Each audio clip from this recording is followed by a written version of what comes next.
Bang! Neeves Nods. I'm Jared. My lovely wife Kara is busy. No, I'm not. No, she's not. She's here, guys. So let's get right into the Sencut Scepter. Let's do it. There is some bad things going on here, so make sure you watch that part of the video that'll come up here in just a little bit. But first, let's get right into this. So the knife is 6 3/4 inches long with almost a 3-inch blade, 2.9 inches of 9 CR18 MOV steel. Baby, what would you call this blade shape? Kind of like a odd drop point or like a stretched out leaf shape. It's like an in-betweener. It's like a drop foot. Okay, stretched out drop foot blade shape. My CARHARTT handles with steel liners and a steel deep carry clip.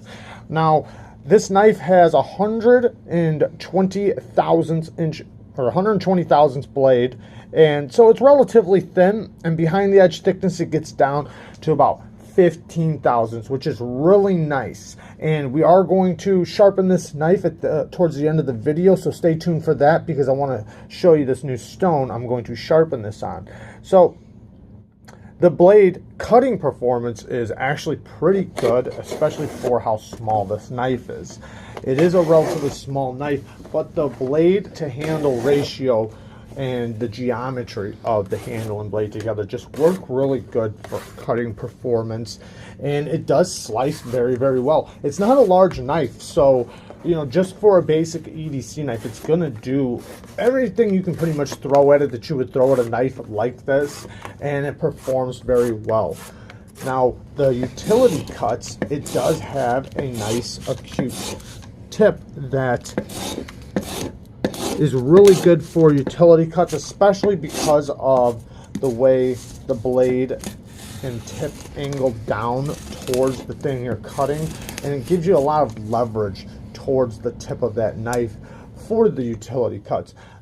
This thing actually performs very well for utility cuts, and you can kind of tell just by looking at the blade shape that it is set up for that. It does have a tiny bit of belly to help pull the material into the tip as you are slicing with it. And now we're going to talk about the ergos, because that has a lot to do with how this blade cuts. So through the camera, you might think this knife looks a little bigger than it is. I know we already described the length, but the thinness makes it appear a little long, even in person. However, if you take a glance at it in my hand, as a general observation, I like the ergos for such a thin profiled knife on the handle. It does have a nice straight back. There's a tiny swell towards the end over here, but it's relatively straight. And then if you look towards the bottom, we have one consistent, gentle swoop. The flipper tab, you know, provides that nice security where you don't feel like your hand's going to slip forward. And even though there is no significant jimping along the liners or the blade itself, I don't have that feeling of I'm going to slip if I use this thing. My hand is probably about the perfect size hand for this knife. However, even with the thinness of the entire handle, you still feel a relatively filling grip. You don't have that feeling with some narrow knives that you may get where you almost feel like you're holding onto a twig. I think it feels good, and it also feels pretty good for a reverse grip due to this like very gentle slope we have here. I've used it both ways for strap cutting and for cardboard cutting, putting down pretty immense amount of pressure on multiple separate days, and I definitely think that it's wonderful. One of the last things I'll say is that I relied a lot on the jimping on the liner here to actually provide some sort of a grip on my finger, and that made me, I think that's what made me feel a bit more secure in the ergos. Looking at the micarta up close, I do like this micarta a little bit better than the Civivi micarta, and we'll compare the two right now. It's not much different, but it is a little different. It looks like it's, I'm not sure if they're using a different resin or if it's just a different finishing process, but to me it has a little bit better texture. Can I say something about that? Do you think that there's not a chance that the Elementum has been a bit more broken in with your oils and such? Because No. Just right off the bat, this is very smooth, okay. and this actually has a texture to it. You can actually hear it too. Yeah, it is a lot smoother. It almost the Elementum almost feels as if it was one that's broken in more. Yeah, but even from the bat, it was like that. And maybe this one will start doing that in the future, but it'll get darker. This is the gray micarta. They do have a couple different colors, so you can decide between the 3 colors that they do have. And this knife runs right around $40, so it's a little under $40. So great price point for what you're getting. The liners, you can see they are like a bead blasted liner, which I like because I don't really like when they're shiny. To me, the shiny liners just look cheap. And that cheap steel. Yeah, that just no-name steel. Right, exactly. The hardware's nice and big, and it is great hardware. I love Civivi, Wies, Sencut hardware. They use big hardware, which I like, but then it's also just good hardware. You can see they do have a T8 on both sides of the pivot, so if you have to tighten it up or anything, you're going to want to use 2 bits.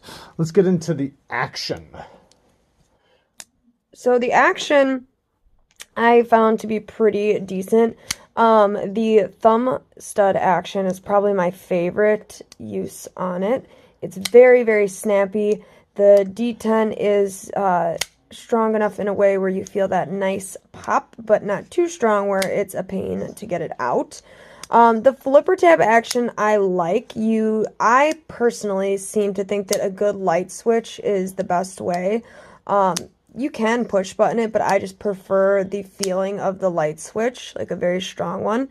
The drop is, you can shake it shut. It's not going to be a guillotine. This is not a big knife with a heavy blade, so you can pretty good drop shut action. You can drop it shut. It's just that it's not like guillotine is all I'm trying to say. Other than that, why don't you go ahead and continue talking about it, because I don't really have much else to say. The deep carry clip does work really good. We'll show it in and out of her pants and mine. It goes in really good. The one good thing is that the clip, even though it's not inset in the micarta, it does have the flat screws. And at this price point, I'm very happy to see that. But yeah, it's really nice to see the flat screws. The clip does work really good for me. I do feel it in the hand because it does have quite a bit of room, and it's a small knife. So it's typical, right? Because when you have a thin profile knife and it has a good sized deep carry clip, how can you not feel it, especially in large hands like mine? So I do feel it quite a bit back there, and there's no finger twirl for me to scoot up. But you have a little something to put your finger there, but you're still going to have the clip running into your hand. But it's not that big of an issue, especially if you like clips. So what do you want to say about it? So for me, the deep carry clip is not necessarily ideal when we're talking about a knife that is narrow and a longer shape like this one. Yes, it's not a huge knife, but if you look from the side, this clip is set or is a deep carry clip, but it's also set at the deepest point of the knife, meaning that it's screwed in towards the top. So if you look, that deep carry clip actually rides a little bit above the length of the knife. Now what this does is it increases the overall length that sits in the pocket, which for a girl who has small pockets, or typically small pockets on most things, can actually make it uncarryable, to where as if it had, for instance, a regular clip on it. That's a lot more knife that you then have not sitting in the bottom of your pocket where you don't have room. Now, let's talk about some bad things really quick, and then we will get into some sharpening. So, first off, there is one significant issue here, and I'll just go right off the bat with that. It has a good amount of detent lash. You can actually even hear it. I'm not sure if it's coming up on the camera, but you can hear it if you shake it. And you can see it. I can feel it in the flipper tab and through the blade. Now, even though it does have that, it still has really good action. I can even reverse flick it off of the blade. You know, it still has an amazing detent, but it does have detent lash. And detent lash is just basically when the knife is closed and the detent ball from the liner, which is easy to get to, by the way, I forgot to say that. Even though it's easy to get to, the detent ball, when it's dropped into the blade in the closed position, there must be some room around that detent ball because it's not locking it in completely. And the problem with that is that over time it usually just gets worse.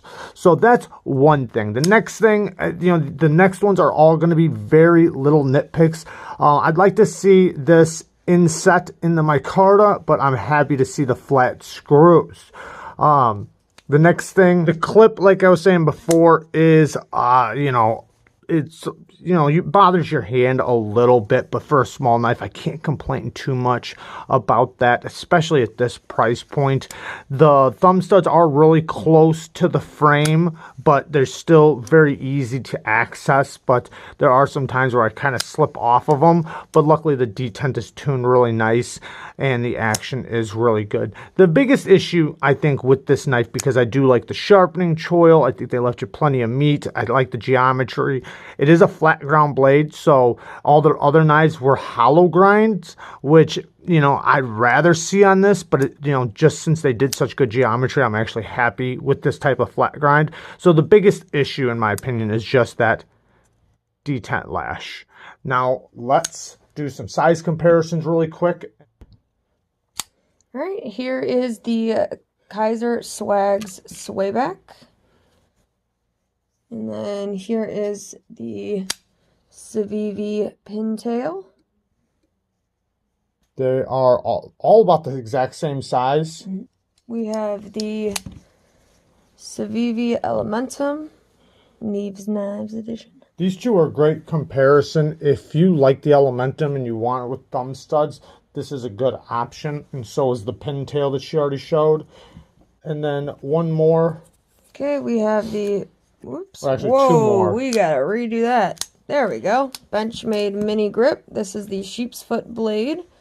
And then we have a good one. Which is a little bit smaller. We have a good one for everybody, which is the Benchmade Bug Out. I think this is a pretty well-known knife. So you can see the Benchmade is quite a bit bigger than it. It is a smaller knife. So there you guys go. Let's get into some sharpening. Okay, so here we have a stone that I actually got from Menards. It's a really cheap stone. You can get it for around 30 bucks, and you get a diamond plate, an aluminum oxide stone, and a ceramic. So it's still a budget type of stone. The aluminum oxide isn't the best quality. The ceramic is okay, but it does have a little bit of machine lines, so it's kind of good to maybe flatten it.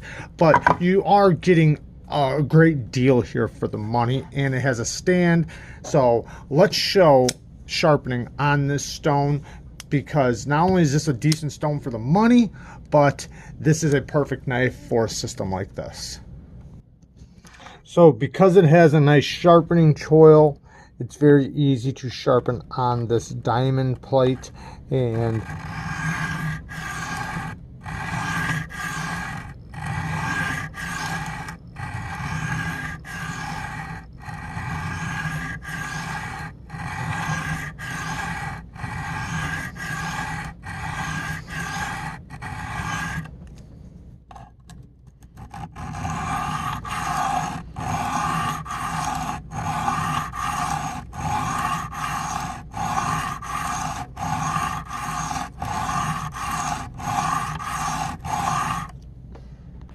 .9CR is a very easy steel to sharpen.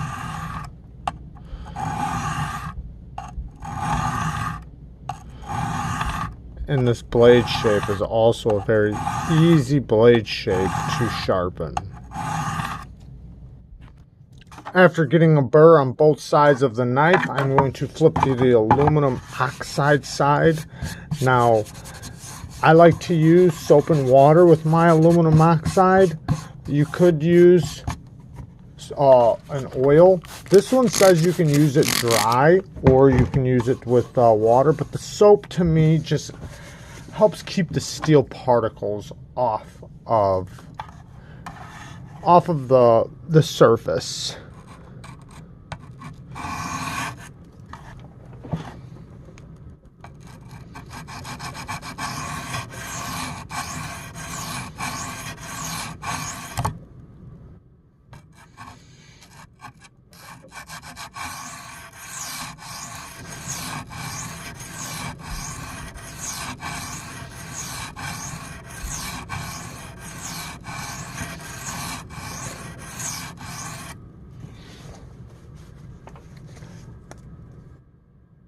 I'm honestly not a huge fan of this specific aluminum oxide stone, but it does work.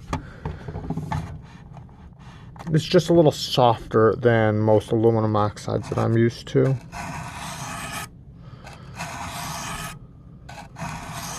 But it does cut fairly quickly.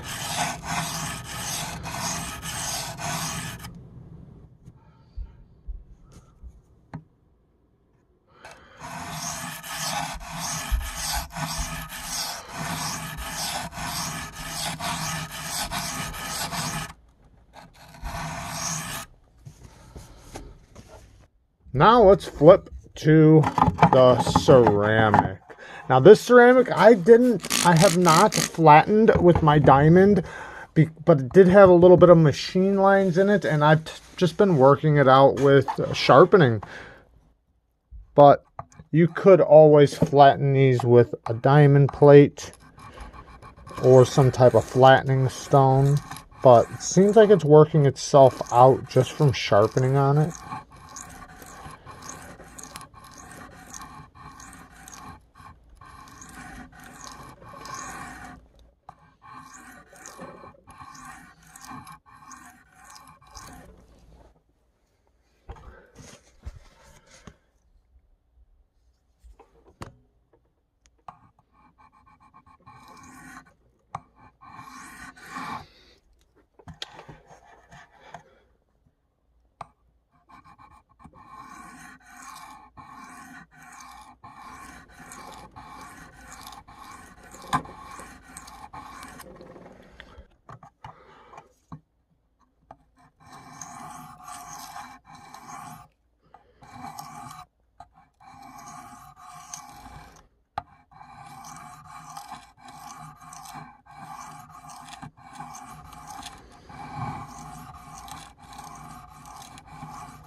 Regardless of the stone you use, when you sharpen a blade like this or this shape, or specifically this one, you start with the heel of the blade, first laying on the stone, drag that across, and as it's coming across and you start getting towards this part and this part, that's when you start raising it. So as you're coming across the stone, now I'm raising till I get to the tip. You can kind of see my hand lifting up towards the tip. And if you just keep repeating that until it gets a burr on the other side and the grit is all the way across the edge on both sides, you will get an incredibly sharp edge. Now let's knock off the burr.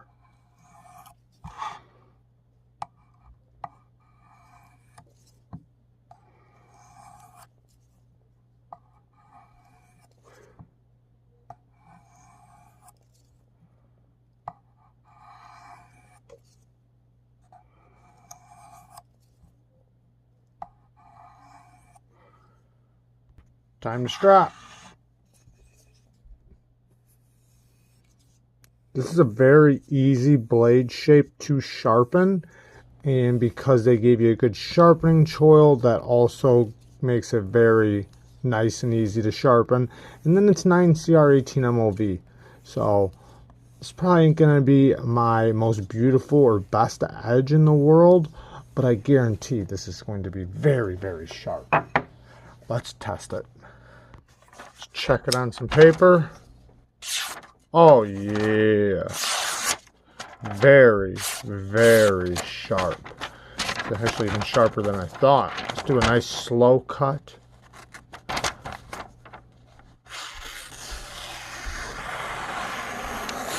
all the way across. Now let's try push cut. Push cut. Very, very nice.